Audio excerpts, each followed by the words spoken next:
The air in the carriage smells of old leather and damp wool, a scent that clings to the back of my throat like a sickness. It is the smell of transaction, the smell of being sold. Outside the window, the world is a blur of green and gray. Towering pines claw at a sky the color of a fresh bruise, their needles weeping a resinous perfume that fails to mask the mustiness inside. We have been driving for 2 days, or maybe 3. Time has become a thick, slow-moving river of dread. The man beside me, Mr. Thaddeus, has not spoken more than a dozen words to me since we left the city. He is a proxy, a delivery man. His silence is a heavy cloak, smothering any hope that this is anything other than what I know it to be. An exile, my family called it a placement, a prestigious position as a companion in a remote estate. A quiet life, they'd said, for a quiet girl. A quiet Omega girl. The word hangs in my mind, ugly and sharp-edged. Omega, a genetic flaw in a world that prizes the strength of alphas and the stability of betas. I'm a disappointment etched in DNA. My scent is too sweet, my temperament too yielding, my body barren, a dead end in a proud lineage. I remember the face of my fiancé Lysander when the final test came back. The cool dismissal in his eyes, the way he looked at me as if I were a faulty piece of machinery. Not a woman, but a problem to be discarded. My father's face was worse, a mask of weary resignation. He had tried to marry me off, to secure an alliance, to hide my deficiency. When that failed, this was the only solution left. Send the flawed product away, where no one of importance would have to see it. So I was sold. Not for coin, perhaps, but for the preservation of honor, for the quiet removal of a family shame. The carriage lurches to a stop. The sudden stillness, a shock after hours of motion. Mr. Thaddeus finally turns to me, his face impassive. "We are here!" I look out the window. There is no grand manor, no welcoming lights. Only a wall, a monstrous wall of black, jagged stone that disappears into the churning gray clouds above. It is ancient and forbidding, overgrown with ivy that looks like skeletal fingers. Set into the wall is a gate of wrought iron, twisted into shapes of snarling beasts and thorny vines. It feels less like an entrance and more like the maw of some great predator. Beyond the gate, I see nothing but more forest, darker and denser than what we have already passed through. The air grows colder, seeping through carriage walls. It carries a new scent. Pine, yes, and wet earth. But something else. Something wild and musky and deeply unsettling. It smells of power. Mr. Thaddeus gets out, his boots crunching on the gravel. He doesn't open the gate. He simply stands before it, waiting. A moment later, with a groan of protesting metal that scrapes against my bones, the gates swing inward on their own. Magic, or something close to it. My heart hammers against my ribs, a frantic bird in a cage of bone. The stories my grandmother used to tell me, the ones my father forbade, whisper at the edges of my mind. Tales of the old world, of beings that were not human, of territories ruled by a different kind of law. He said they were just stories. The carriage rolls forward through the gates and into the gloom. The stone wall swallows the light behind us. We are in a new world now. The forest inside the walls is primeval. The trees are giants, their canopies so thick they create a perpetual twilight. Moss hangs from their branches like green, tattered shrouds. The silence here is different. It is not empty, it is watchful. I feel 1,000 unseen eyes on me, and the fine hairs on my arms stand on end. After another 10 minutes of crawling through the oppressive woods, a structure resolves out of the shadows. It is a house, I suppose, but it looks more like a fortress carved from the mountain itself. It's all dark stone and sharp angles, with narrow windows like arrow slits. It is a place built for defense, not comfort. A place to keep the world out, or something terrible in. The carriage stops. This time, Mr. Thaddeus opens my door. He does not offer a hand. "Your belongings will be brought in," he says. His voice is flat. Final. I step out onto the cold, damp ground. The house looms over me, radiating a chill that has nothing to do with the temperature. The wild, musky scent is stronger here, woven into the very stone of the building. It's masculine and territorial, and it makes my omega instincts scream at me to submit, to run, to do both at once. I clench my fists, my short nails digging into my palms. I will not be a frightened animal. I have been cast out, but I will not crumble. Mr. Thaddeus gestures to the enormous wooden door. "The master is aware of your arrival. He prefers his privacy. You will find your duties are light. The house is largely self-sufficient. You are here for companionship." Companionship? What a sterile, hollow word for what I am. A living ghost to haunt these halls, so some reclusive master doesn't have to be alone. He gets back into the carriage without another word. He does not look back. The horses, sensing their freedom, turn the carriage in a tight, nervous circle and begin to trot away, their hoofbeats swallowed by the suffocating silence. And then I am alone. Truly, utterly alone. In front of a monster's keep at the end of the world. My breath hitches. For a long moment, I can't move. My feet feel rooted to the spot. Go back? Where would I go? My family has cast me off. Lysander has rejected me. The world I knew has no place for me. There is only forward, into that house. With a shuddering breath, I force my legs to move. One step, then another. I climb the few stone steps to the door. It's made of a dark, almost black wood bound with iron. There is no knocker, no bell. Just a large, ornate handle in the shape of a snarling wolf's head. I hesitate, my hand hovering over the cold metal. This is it. The threshold of my new life, my new prison. I wrap my fingers around the wolf's head. It's colder than I expected, as if it draws the heat from my very skin. I pull. The door swings open without a sound, revealing a chasm of shadow within. I step inside. The door clicks shut behind me, the sound echoing in the vast, cavernous space.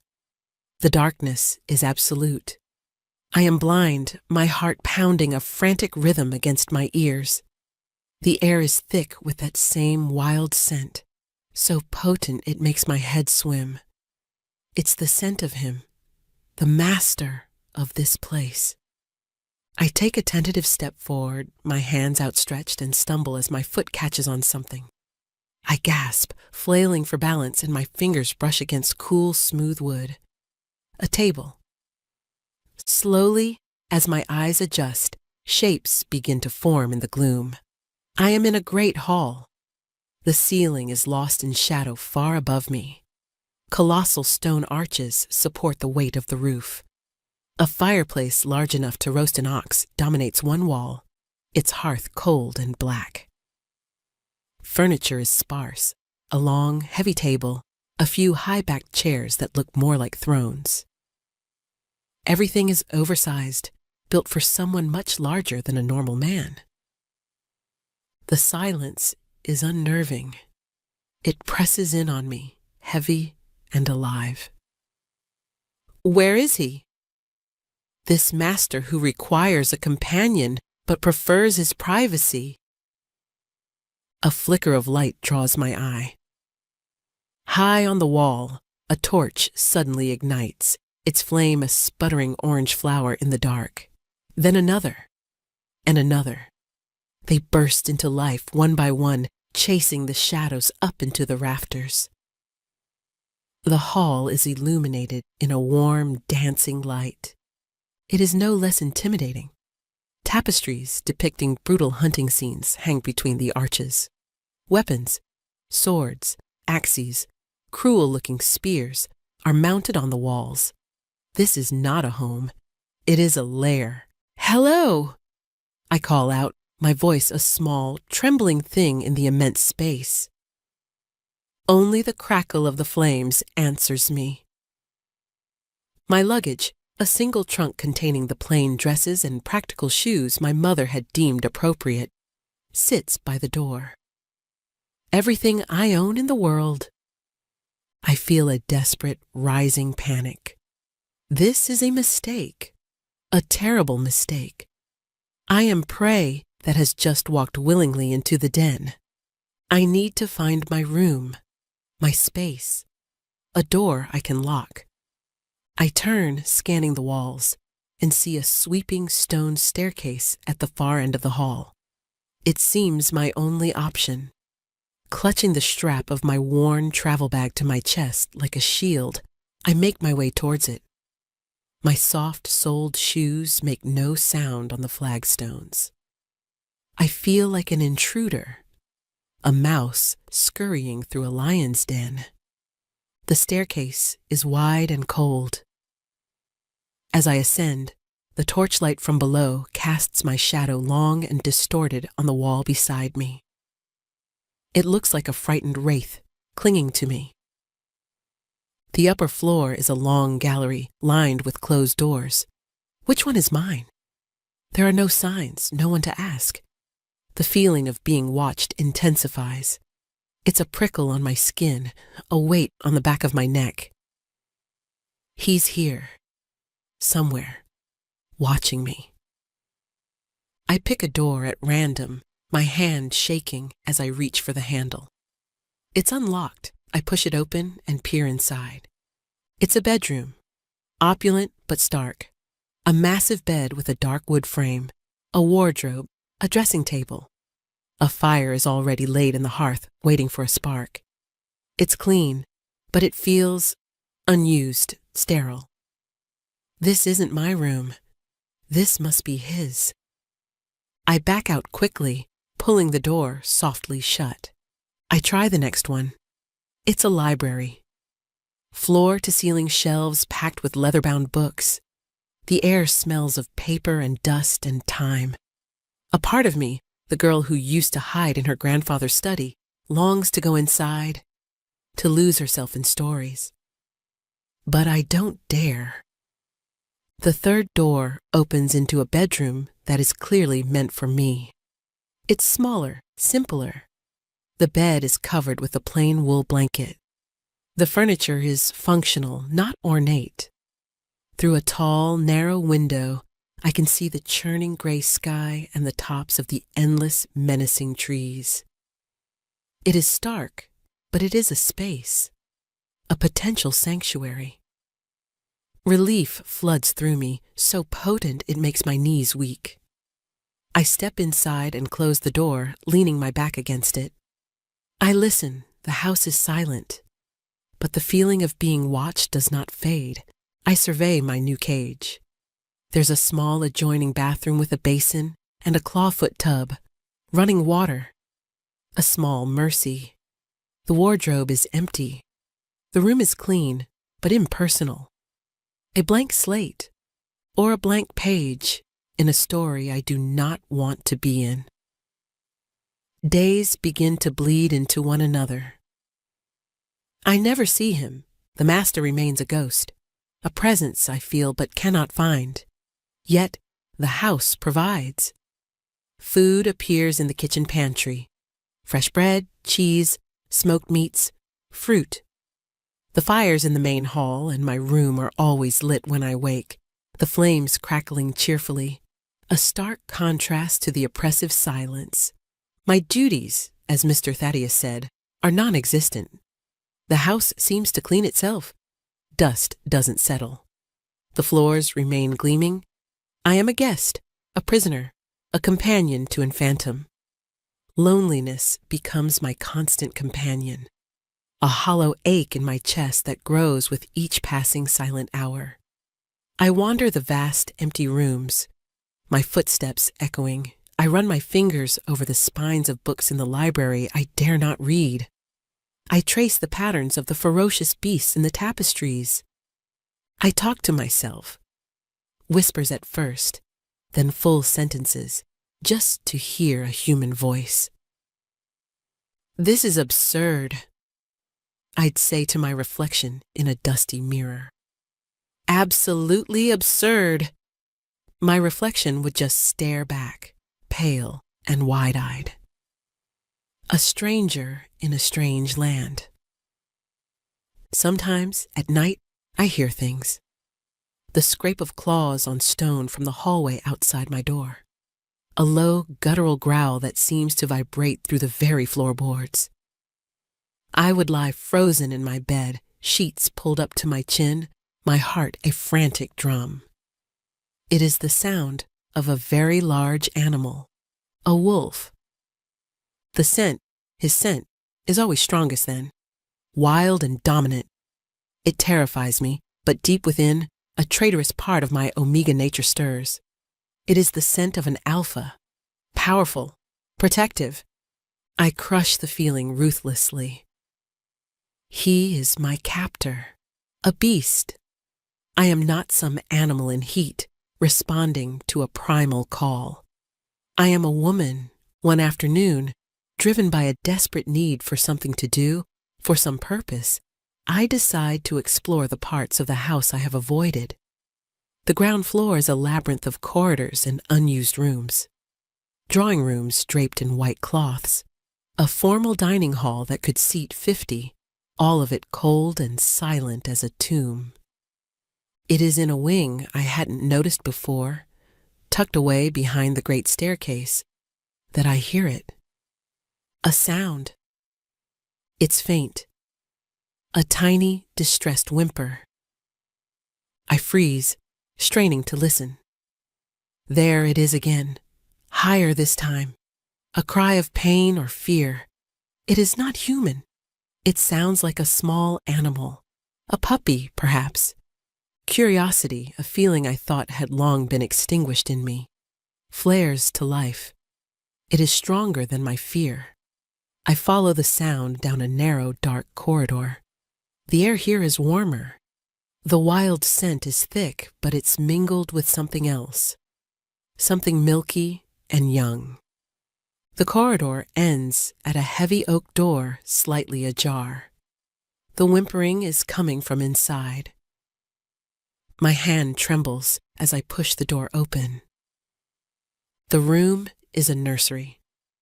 That is the only word for it. The air is warm and smells of milk and clean linen. There's a small hearth with glowing embers, and in the center of the room, on a bed of soft furs, is a cradle. Not a human cradle. It is a nest, woven from branches and lined with what looks like wolf fur. And in the nest is a baby. Not a human baby. It is a pup. Its fur is the color of ash. Its eyes barely open slits of startling, intelligent gold. It's tiny, whimpering, its little body trembling. It looks utterly helpless. My breath catches in my throat. A wolf pup. Here, alone. Where is its mother? Where is anyone? Logic screams at me. This is the beast's child. This is dangerous. I should back away, close the door, pretend I never saw this. This is not my concern. My own safety is my only concern. But as I look at the tiny, shivering creature, I don't see a monster. I see a baby, alone and frightened. And a memory, sharp and painful, rises in me. Me in my room after Lysander had left. The sound of my own quiet sobs completely ignored. The profound, crushing loneliness of being in distress and having no one answer. No one care. The pup lets out another piteous cry, and something inside me breaks. Some wall of fear and self-preservation I have so carefully constructed. I will not be like them. I will not turn away from a creature in need just because it is inconvenient or frightening. I take a step into the room, then another. My heart is pounding, but my purpose is clear. Shh, I whisper, my voice soft. It's all right. I'm here. I kneel beside the nest of furs. The pup's golden eyes fix on me. There is no fear in them, only a desperate, silent plea. It is hungry, or cold, or both. I reach out a hesitant hand. My fingers brush against its soft, downy fur. It's so small, so fragile. It whimpers again and tries to nuzzle into my hand, seeking warmth. Compassion, fierce and overwhelming, floods me. It's a feeling so powerful, it brings tears to my eyes. Okay, I murmur, more to myself than to the pup. Okay, what do you need? I look around the room. There's a small table with a bowl and a pitcher of what looks like goat's milk. It's still warm. He must have been here. The master. He was caring for his child and was called away. But the milk is just sitting there. The pup is too small to drink from a bowl. I dip my fingers into the warm milk and bring them to the pup's mouth. It latches on immediately, its tiny tongue rasping against my skin, suckling greedily. A wave of something primal and protective washes over me. It is a hollow echo of the motherhood I was told I could never have. I sit there on the cold stone floor, letting the pup nurse from my fingers, murmuring soft nonsense to it. For the first time since I arrived, the house does not feel empty. The silence is not oppressive. It is filled with the sound of this small, precious life. I don't know how long I sit there. Time seems to melt away. The pup, its belly full, curls up against my leg and falls into a contented sleep, its tiny flank rising and falling with each breath. A shadow falls over me. I look up. Filling the doorway, blocking out the light from the hall, is a wolf. It is enormous. Bigger than any wolf I have ever seen in pictures or nightmares. Its fur is the color of midnight, its shoulders thick with muscle. Its eyes are the same molten gold as the pup's, but they are not innocent. They are ancient, intelligent, and fixed entirely on me. Terror, cold and absolute, seizes me. Every muscle in my body screams at me to run, to scream, to do anything but sit here, paralyzed at the feet of this monster. This is him, the master of the house. He takes a silent step into the room, then another. He doesn't growl. He makes no sound at all. He just moves with a fluid, predatory grace that is utterly terrifying. The pup, asleep at my side, is oblivious. My hand is still resting on its soft fur. My first instinct, sharp and overwhelming, is to protect it. I don't move, I don't breathe. I just meet the great wolf's golden gaze, and with every ounce of will I possess, I hold my ground. I am a shield for the small creature beside me. The wolf stops just a few feet away. The wild, musky scent of him fills the air, a heady mix of power and pine and damp earth. It should be terrifying. And it is. But under the terror, that strange, traitorous part of me recognizes the scent of an alpha protector.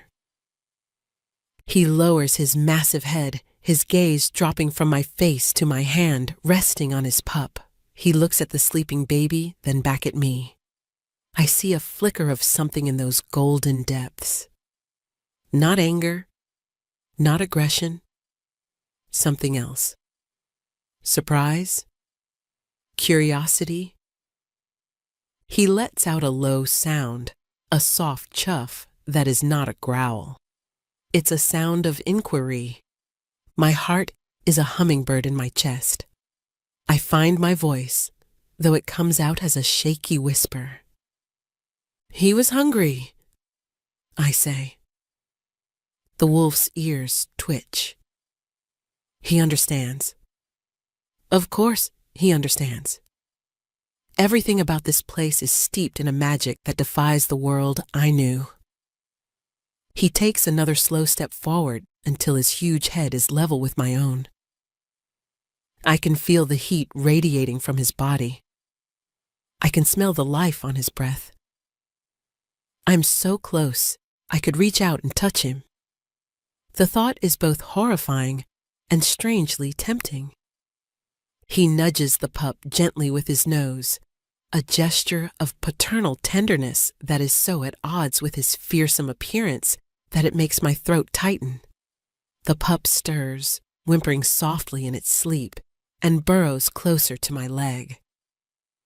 The wolf looks at me again, and for a long, breathless moment, we are just there. A woman, a wolf, and a baby in a quiet, warm room. The terror begins to recede, replaced by a strange, fragile sense of peace.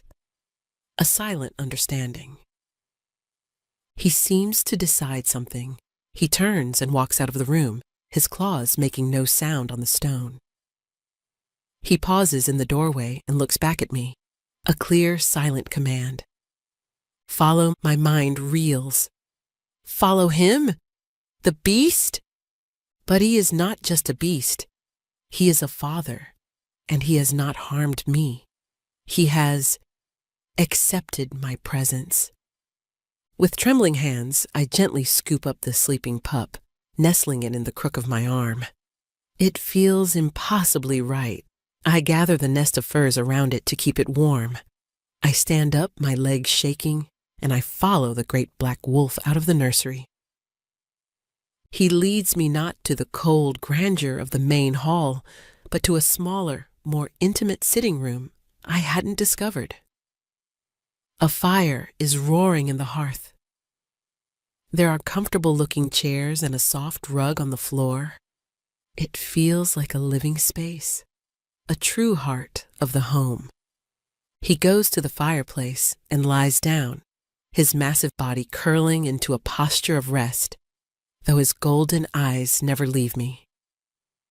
He watches as I gently place the pup, still wrapped in its furs, onto a thick rug near the warmth of the fire. He has brought us here, to this room. He has brought us into his space. This is not the action of a captor with a prisoner. This is something else entirely. I sink into one of the chairs, my body exhausted from the adrenaline and the emotion of the day. The great wolf lies by the fire. The pup sleeps soundly, and a strange, tentative truce settles over the room. I have crossed a threshold. I came to this house a victim, a piece of chattel. But in a dusty, forgotten room, by choosing compassion over fear, I have become something else. I don't have a name for it yet, but for the first time in a very long time, it feels a little like hope. Life finds a new rhythm, a strange, silent, domestic routine. I become a mother. I name the pup Ember. His fur is the soft gray of a dying fire, and it seems to fit. My days now have a purpose, a center. I feed Ember, carefully using a strip of soft cloth soaked in the warm goat's milk that appears without fail every morning in the nursery. I clean him. I hold him. I whisper stories to him, the same ones my grandfather used to tell me. Tales of mischievous sprites and honorable dragons. And he is always there. The wolf, my silent, watchful guardian. He never leaves us. He follows me from room to room, a huge dark shadow at my heels. When I sit by the fire with Ember sleeping in my lap, he lies at my feet, his massive head resting on his paws, his golden eyes watching me. When I walk the echoing halls, he pads silently behind me. The fear I once felt has been replaced by a strange, deep-seated comfort. His presence is a shield. The oppressive, watchful silence of the house is gone, replaced by the quiet companionship of his breathing, the soft thud of his tail against the floorboards when I speak. I start talking to him too. At first, it feels foolish, confiding in a wild animal. But his gaze is so intelligent, so intent, it feels like he understands every word. He has your eyes, I tell him one evening, stroking Ember's downy head as he sleeps. The wolf, lying by the hearth, lifts his head, his ears perked. They're beautiful, like liquid gold. A low rumble vibrates in his chest, a sound of contentment. I tell him things I have never told anyone. I tell him about my family's disappointment, the cold weight of their shame. I tell him about Lysander, about the humiliation of being rejected, of being deemed unworthy. I tell him about the crushing loneliness, the feeling of being invisible. They never saw me. I whisper, my voice thick with unshed tears. They just saw a problem, a flaw. I look at the wolf, at his steady, unwavering gaze. You see me? I say, the truth of it hitting me with surprising force. Don't you? He makes that soft chuffing sound again and shifts closer, resting his heavy head on the arm of my chair, his nose just inches from my hand. The musky, wild scent of him is no longer frightening. It is the scent of safety, of home. Tentatively, my heart stuttering, I reach out and rest my hand on his head. His fur is thick and surprisingly soft beneath my fingers. It's like touching living midnight. He doesn't flinch. He doesn't move at all. He just closes his eyes and leans into my touch with a soft sigh that is achingly vulnerable. A connection sparks between us. A fragile, unspoken thing that is more real than any conversation I have ever had. In this silent house, with a beast for a guardian and a pup for a child, I am not lonely. I am seen. Ember grows with an impossible speed. Within a week, his eyes are wide open, and he is tumbling and playing, his little paws unsteady. His teeth are coming in, sharp little needles that he tests on my fingers with gentle nips. His healing and growth are unnatural, magical. The wolf's intelligence is equally unnerving. One afternoon, I'm in the library, finally daring to pull a book from the shelves.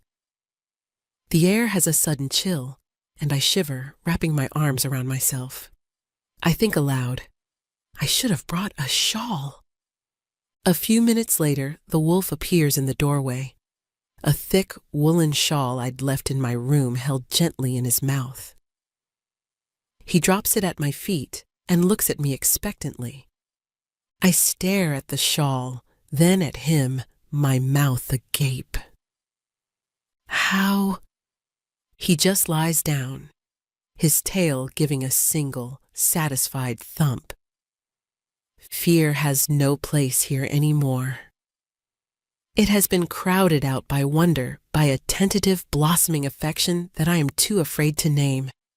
I am falling in love with a ghost, with a presence, with a great black wolf who listens to my secrets and keeps me warm. One night, a storm breaks over the forest. Wind howls around the stone house like a grieving spirit. Rain lashes against the windows. Thunder cracks, rattling the very foundations of the building. Ember whimpers in his sleep, disturbed by the noise. I scoop him up, holding him close, rocking him gently. The wolf rises from his spot by the fire and comes to my side, pressing his solid, warm body against my legs, a living anchor in the storm. Another clap of thunder, louder this time, makes me jump, a small cry escaping my lips. I have always hated storms.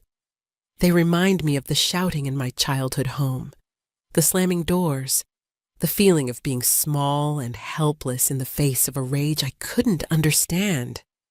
The wolf nudges my hand with his wet nose, his golden eyes full of a concern that is profoundly, achingly human.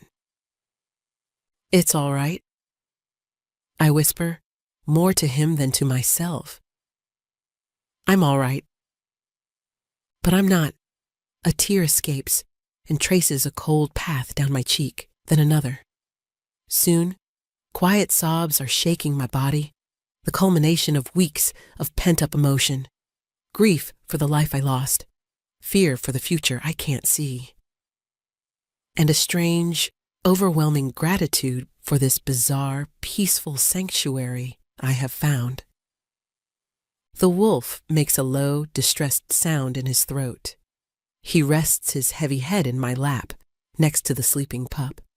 I bury my free hand in the thick fur of his neck, clinging to him as the storm rages outside and inside me. He is my comfort, my confidant, my protector. In the heart of the storm, I realize the truth. I am no longer a prisoner here. I am home. The knock on the door is so alien, so out of place in my silent world, that at first I think I have imagined it. It comes again, louder this time. A sharp, impatient rapping that echoes through the great hall. I freeze in the sitting room, Ember stirring in my lap. The wolf, Zephyr, for that is the name I have given him in my heart, a name that feels strong and ancient, like him, is instantly on his feet. A low, menacing growl rumbles deep in his chest, a sound I have never heard from him before. The fur along his spine bristles. Who could be out there? Mr. Thaddeus would not return. No one knows I am here. The knocking becomes a pounding. "Seraphina! I know you're in there! Open this door!" The voice. Ice floods my veins. I know that voice. It is laced with the same arrogance, the same proprietary tone that I have spent months trying to forget. "Lysander!" Zephyr's growl deepens, vibrating through the floor. He looks at me, his golden eyes blazing with a protective fury that is terrifying and beautiful.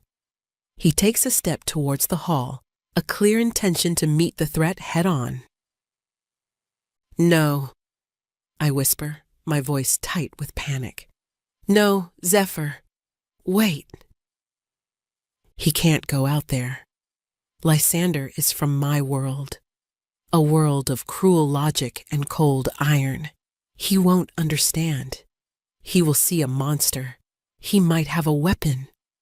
"Seraphina!" Lysander's voice is closer now, shouting through the door. "Don't be a fool. I've come to take you home. Your father has come to his senses." Home. The word is a bitter poison on his tongue. Zephyr ignores my plea. He stalks out of the sitting room, a silent black wraith of righteous anger.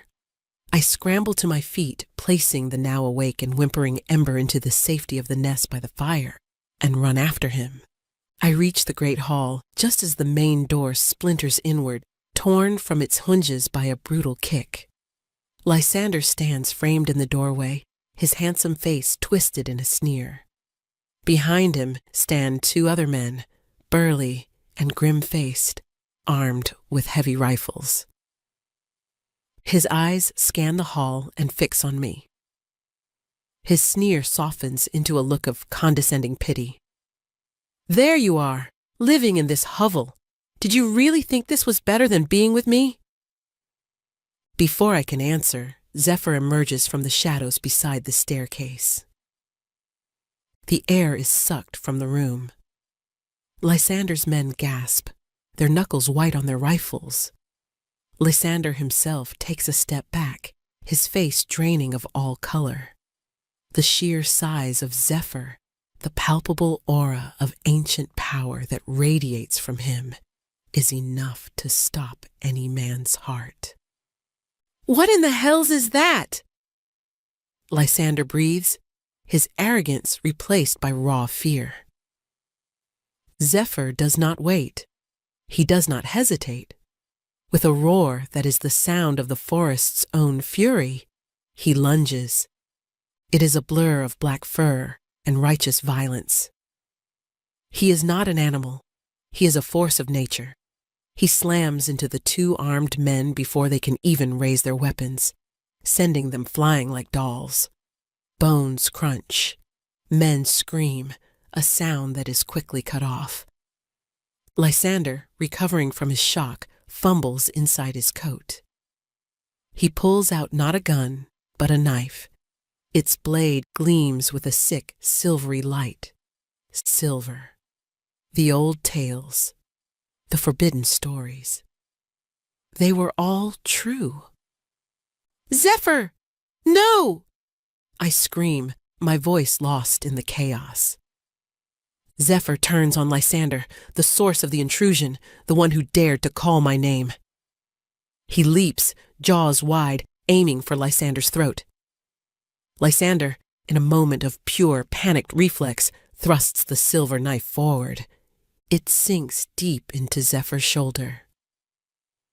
A sound tears from Zephyr's throat, a sound of agony and shock that rips through me as if the blade has pierced my own flesh. He stumbles back, his massive form faltering. The silver is a poison. I can see it, smoking where it meets his flesh, eating away at him. Lysander doesn't press his advantage. He turns and flees, scrambling out of the broken doorway and vanishing into the gloom, a coward to the very end. Zephyr sways on his feet, the silver-handled knife buried in his shoulder. He looks at me, his golden eyes clouded with pain. He takes a step, then another before his legs buckle. He collapses onto the cold stone floor with a heavy, final thud. A profound silence descends on the hall, broken only by the whimpering of the dying men and the ragged sound of my own breath. For a moment, I am frozen, a statue of horror. Then something in me snaps. The fear, the passivity, the girl who was taught to stand by and accept her fate. She dies in that moment. "Zephyr!" I run to him, my knees hitting the hard floor as I slide to his side. His blood, dark and thick, is pooling on the flagstones. The wound is horrific. The silver blade seems to pulse with a malevolent energy, the flesh around it blackened and sizzling. He is breathing in shallow, ragged gasps. "No, no, no!" I sob, my hands hovering over him, unsure of what to do. The sight of him, my protector, my silent friend, my rock, brought so low is an agony beyond words. I have to get the knife out. My hands are shaking so badly I can barely think, but I force them still. I grasp the handle of the knife. It's cold, unnaturally so, burning my skin even through the ambient heat of his body. "I'm so sorry," I whisper, tears streaming down my face, blurring my vision. "This is my fault. I'm so sorry." With a guttural cry, I pull. The knife comes free with a sickening sound. I fling it away from me, where it clatters against the far wall. Zephyr lets out a long, shuddering howl of pain that echoes in the vast hall, a sound that breaks my heart into 1,000 pieces.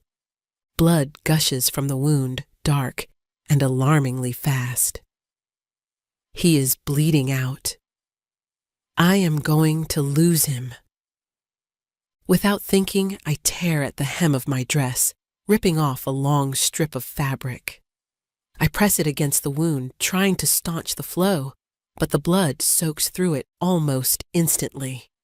It's not enough. He is dying. He saved me, and he is dying. An instinct, primal and desperate, takes over. I press my body against his, trying to lend him my warmth, my strength. I shield him with my own small frame, as if I could protect him from death itself. "Don't you dare leave me!" I choke out, my face buried in his fur, which is now matted with blood. "Do you hear me? You can't leave me. You and Ember, you're my family." I press harder against the wound, my own blood, from where the cursed knife burned my hand, mingling with his. A tremor runs through his massive body, a deep, shuddering spasm. And then the light begins. It starts at the wound, a soft, golden luminescence that pulses in time with his fading heartbeat. It spreads outwards, a web of light crackling over his black fur. The air grows thick, charged with an energy that makes my teeth ache and my hair stand on end. I pull back, my eyes wide with awe and terror. His form is shifting, dissolving. Bones crack and reshape with sounds that are both horrifying and sacred. The black fur recedes like a dying shadow, revealing pale skin beneath. The massive wolf skull elongates and softens, the snout pulling back, the feral lines melting into the features of a man. I am kneeling on the floor of a blood-soaked hall, watching my wolf die, and watching a man be born from his pain. The transformation is agonizingly slow, then terrifyingly fast. Where a giant wolf lay bleeding, there is now a man. He is naked, sprawled on the cold stone, his body a canvas of taut muscle and old scars. His hair is as black as his pelt, long and tangled, plastered to his skin with sweat and blood. The horrific wound is still in his shoulder, but it is a wound in human flesh now, ugly and deep. He is devastatingly beautiful, and he is dying. He shudders, and his eyelids flutter open. I stop breathing. They are the same eyes, molten gold, ancient, intelligent, and filled with an impossible, soul-shattering pain. His gaze finds mine. His lips, pale and bloodless, part. "Seraphina," he rasps. My name, on his tongue, in a voice that is a low, rough baritone, like stones grinding together deep underground. The world tilts on its axis. The wolf, the master, the father, the man, they are all one. Zephyr. Shock holds me paralyzed for a heartbeat. Then the reality of the situation crashes back in. He is wounded, He is exposed. He is vulnerable. I scramble to my feet, my mind racing. I need to get him warm. I need to clean the wound. I don't know what I need to do, but I have to do something. I run from the hall, my bare feet slipping in his blood. I race to the sitting room, my heart a frantic drum against my ribs. Ember is crying in his nest, sensing the wrongness, the terror in the air. Shh, little one, it's going to be all right. I lie, my voice shaking. I snatch up the heaviest wool blanket I can find and race back to the hall. He hasn't moved. His eyes are closed now, his breathing terrifyingly shallow. The two men Lysander brought are still and silent in the shadows. I force myself not to look at them. They don't matter. Only he matters. I kneel beside him and gently, awkwardly wrap the heavy blanket around his body. His skin is clammy and cold, but a feverish heat radiates from the wound. My fingers brush against the hard muscle of his chest, and a jolt, electric and intimate, shoots up my arm. I pull back as if burned. This is not my wolf anymore. This is a man. A naked, wounded man. My mind feels like it's splitting in two. The shock of the revelation is at war with the urgent, practical need to save his life. Practicality wins. I have to move you, I say, my voice trembling. I can't treat you here. His eyes open again, hazy with pain. He looks at me, and a flicker of the same intent I saw in the wolf is there. He understands. He tries to move, to help, but a sharp hiss of pain escapes his lips, and he falls back, his body tense. Don't, I say, my voice firmer now. Don't move. Just let me. How am I supposed to move a man of his size? He is all long limbs and solid muscle. I am not strong enough. Desperation makes you resourceful. I look around the hall, my eyes landing on one of the thick fur rugs that lie before the cold hearth. An idea sparks. I drag the heavy rug over to him. It's a struggle. It weighs almost as much as I do. I manage to get one edge of it under his back. I'm sorry, I whisper before I start to pull, trying to roll him onto the rug. He groans, a low, agonized sound that tears at me, but he doesn't fight me. He lets me maneuver his limp, heavy body onto the thick fur. Then I pull. I drag him inch by painstaking inch out of the great hall, away from the blood and the death, and into the warm sanctuary of the sitting room. It feels like I am pulling a mountain. My muscles scream in protest, my lungs burn. But I don't stop. I get him as close to the fire as I dare. He is shaking now, his teeth chattering, a fever taking hold. I run to the kitchen and grab a basin of warm water and clean cloths. I run to the nursery and find the small store of medicinal herbs I'd seen there. Yarrow to staunch blood, willow bark for pain. I don't know what I'm doing, relying on fragments of my grandfather's lessons on folk remedies, but it is better than nothing. I return to his side. Ember is quiet now, watching us from his nest with wide, worried golden eyes. I have to clean the wound. I have to touch him. Taking a deep breath, I gently pull back the blanket from his shoulder. The wound is a raw, gaping mess. The silver has done its work, leaving the flesh around the edges necrotized and black. But the bleeding has slowed. My hands are shaking, but I dip a cloth in the warm water and begin to clean away the blood. He flinches when I touch him, his muscles tensing, but he doesn't pull away. I work in silence, my focus narrowed to this single terrible task. I clean the wound as best I can, my touch as gentle as I can make it. He watches me the entire time, his golden eyes never leaving my face. His gaze is heavy, filled with 1,000 things I cannot begin to understand. Pain, gratitude, guilt. When the wound is clean, I crush the herbs and make a crude poultice, packing it into the raw flesh. He hisses, his whole body going rigid, but he endures it.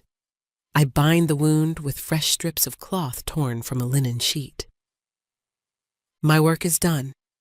There is nothing more I can do. I sit back on my heels, exhausted, drained, and covered in his blood. My whole world has been upended in the space of an hour. The wolf I had come to love, to trust with my secrets and my heart, is a man, a shapeshifter, a being of myth and legend. And he knows my name.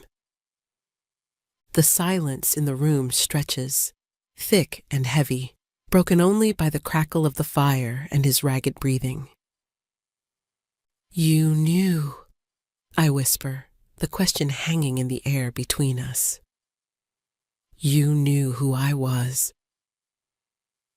He closes his eyes for a moment, a spasm of pain crossing his face. When he opens them, the haze is clearer. The intensity is back. From the moment you arrived, he says, his voice a hoarse rasp, I smelled you. My mate. Mate. The word hangs in the air. It's a word from the old stories, a word of destiny, of soul-deep connection, of a bond that cannot be broken. All the pieces click into place. The feeling of being watched, the instant comfort I felt in his presence, the way my own omega instincts, long dormant and shamed, had responded to his alpha scent, the impossible sense of safety I felt with a creature who should have terrified me. It wasn't just compassion. It wasn't just loneliness. It was this fated thing. My mind reels. I feel faint. I put a hand on the floor to steady myself. He sees the shock on my face, the dawning horror and confusion. A look of profound guilt, of deep, wrenching sorrow clouds his features. I never meant for you to find out this way, he whispers, his voice cracking. I am a monster, Seraphina. I brought you to a monster's world. He tries to push himself up to move away from me, as if my proximity is a contamination. You should leave. I will have you taken back. You deserve a normal life, a safe life. Leave? The word is a physical blow. Leave him? Leave Ember? Leave this strange, violent, beautiful world where I have, for the first time, felt seen? Go back to the cold indifference of my family? To the world that discarded me like trash? The shock recedes, and in its place, a fierce, protective anger rises, an anger I have never felt before. No, I say, my voice quiet but unyielding. He stares at me, confused. No, I'm not leaving, I say, my voice growing stronger. I crawl closer to him until I am right beside his head. I look him directly in those stunning, tormented golden eyes. Do you think I'm afraid of you? You should be, he says, his voice rough with self-loathing. You saw what I did, what I am. I saw you protect me, I counter, my voice ringing with a conviction that surprises me. I saw you protect our family, the only family I have. His breath hitches. The word our hangs between us, a fragile bridge. That man, Lysander, I continue, the memory of his sneer fueling my fire. He represents the world you want to send me back to. A world that thinks I am worthless because I am an omega. A world that sees me as a broken thing to be hidden away. Here, with you, I have not felt broken. I have felt whole. I reach out, my hand hesitating for only a second before I gently touch his face, my fingers tracing the strong line of his jaw. His skin is hot with fever, but he doesn't pull away. He leans into my touch, his eyes closing, just as he did when he was a wolf. I was falling in love with a wolf, Zephyr, I confess, the words tumbling out raw and honest. I didn't understand it, but I was. And now I see the same soul in your eyes.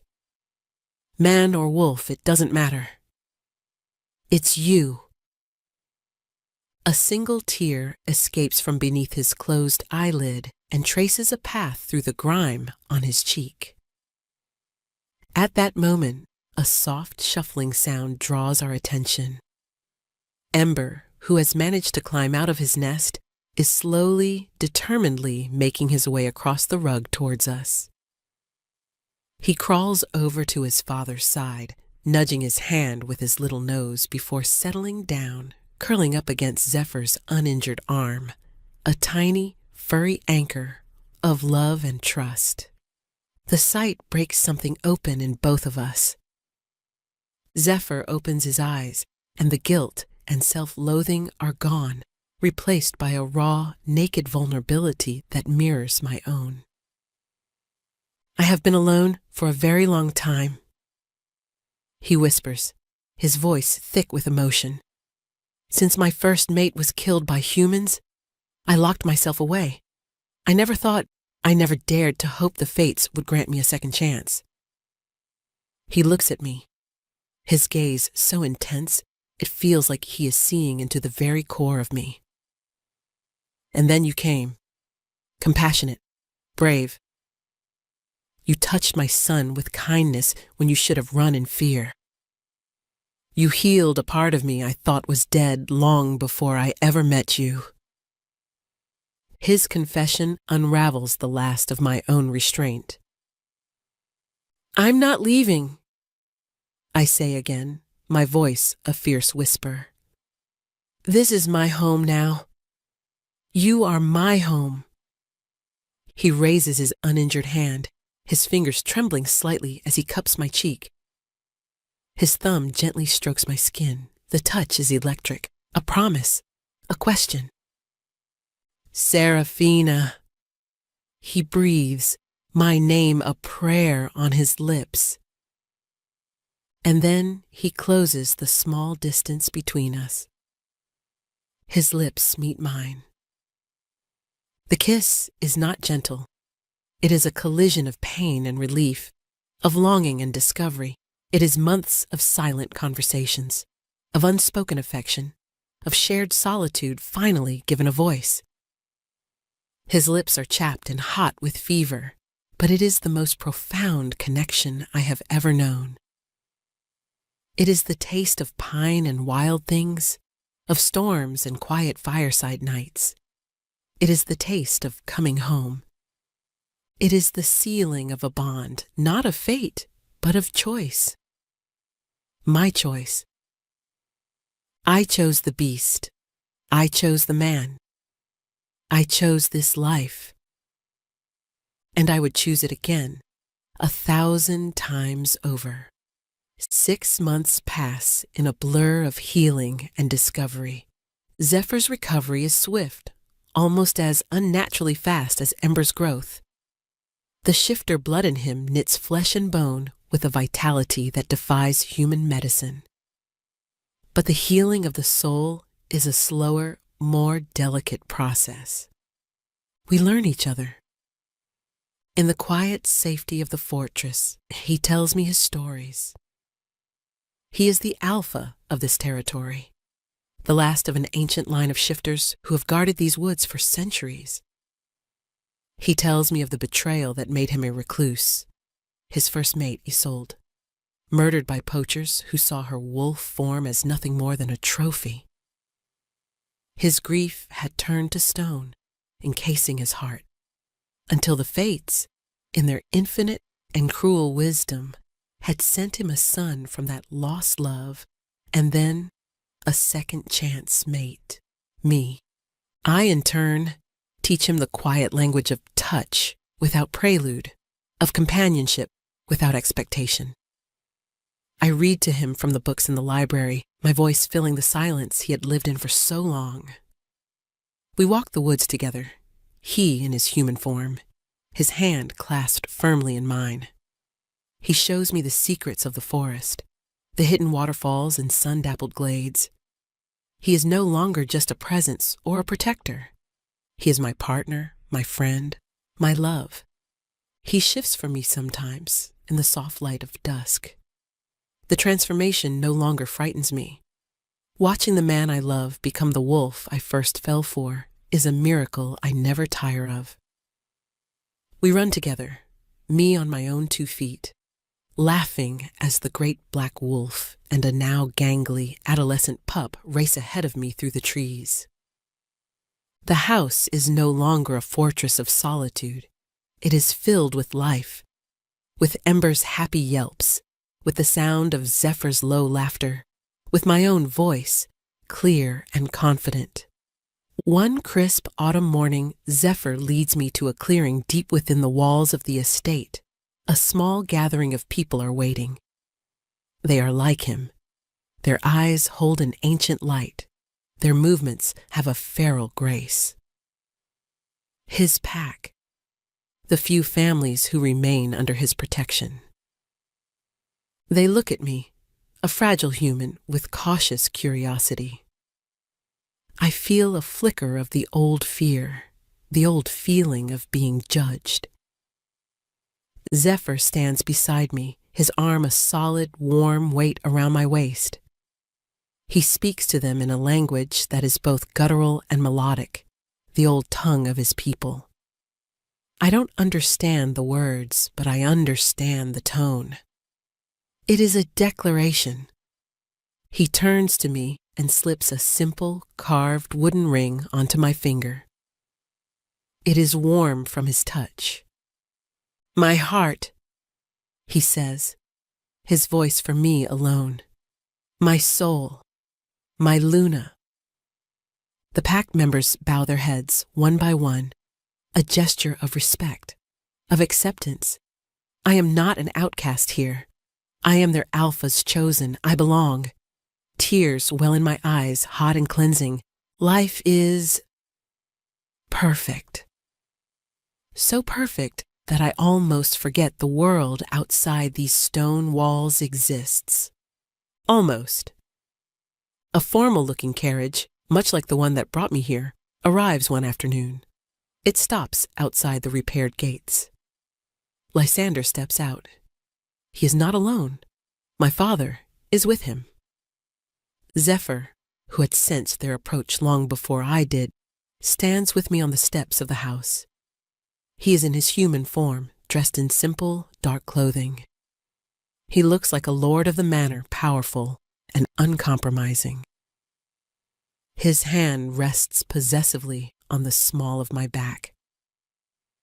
Ember, now almost the size of a full-grown wolf, sits at our feet, a low growl rumbling in his chest. My father's face is a mask of strained civility. Lysander looks diminished. The arrogance is still there, but it's brittle now, edged with fear. He can't look directly at Zephyr. Seraphina, my father begins, his voice stiff. This farce has gone on long enough. We have come to take you home.